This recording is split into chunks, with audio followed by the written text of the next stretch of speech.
शिक्षण व्यवस्था स्वस्त त्या देशातली मुलं किंवा भावी पिढी अधिक दर्जेदार आणि चांगली गुणवत्तापूर्ण.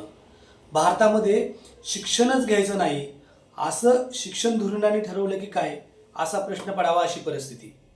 2-3 वर्षापूर्वी पहिली, दुसरी, तिसरी, चौथीच्या मुलांना किती दप्तर असावं याच्याविषयी शिक्षण खात्याला अत्यंत उमाळा फुटला होता. आणि जे सरकार आता आहे केंद्र सरकार, त्याच केंद्र सरकारमधल्या सुरुवातीच्या काळामध्ये हा विषय समोर आला होता, मुरली मनोहर जोशी हे मंत्री असताना. पण खरं तर या 10-20 वर्षामध्ये पाणी इतकं पुलाखालून गेलेलं आहे की ही चौथीच्या मुलांची पुस्तकं आहेत.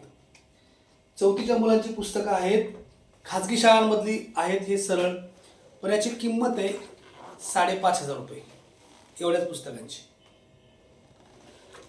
खरं तर मुलांच्या शिक्षणाचं ओझं किती असावं याच्याविषयी अनेक मतमतांतर झाली, अनेक समित्या बनल्या, अनेक प्रकारचे अहवाल झाले.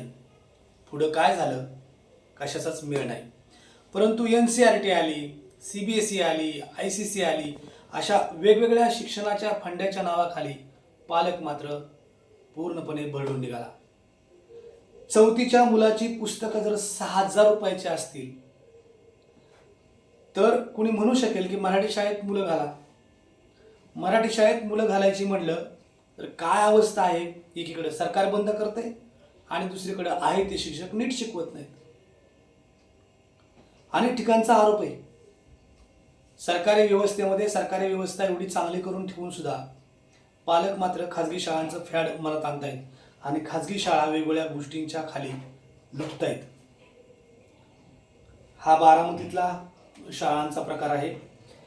खाजगी शाळांमधली एवढी पुस्तकं 5,500 रुपयांची. ज्यांना आपली मुलं शिकावीत असं वाटतं, शिक्षण हे वाघिणीचं दूध आहे असं समजून अनेक जणांना भले ऋण काढू पण मुलांना मात्र चांगल्या शाळेत घालू असं ज्यांना वाटतं त्यांच्या पदरी अशा प्रकारची अपयशाची माया येणार असेल तर या पुढच्या काळामध्ये ही मुलं शिकवायची कशी हा प्रश्न.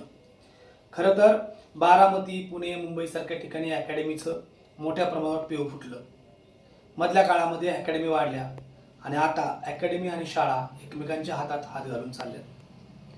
म्हणजे शाळेमध्ये मुलं नावाला असतील, मुलं अकॅडमीमध्ये असतील, त्याच्या बदल्यात शाळांच्या संस्था चालकांना काही कमिशन मिळेल आणि मुलं अकॅडमीमधून शिक्षण घेतील.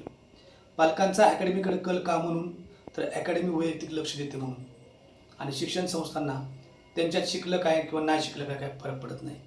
पण हा जो प्रकार आहे तो अतिशय विचार करायला लावणारा आहे, गंभीर आहे.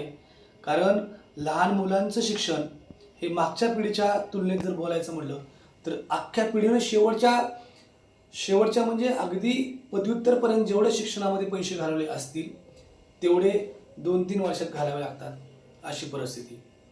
त्यामुळं जे उत्पन्न आहे त्या उत्पन्नाचा 10% नाही, उत्पन्नाचा 50 ते 60% वाटा दरवर्षी शिक्षणावर खर्च करावा लागतोय. अशी अनेक कुटुंब आहेत. खरंच यावर मार्ग निघेल का नाही? कारण आता ऐकणाऱ्यांची पिढी पण संपली, ऐकणाऱ्यांची धोरणकर्त्यांची पिढी संपली. धोरणकर्तेच ऐकणारे नाहीत तर मग काय करणार.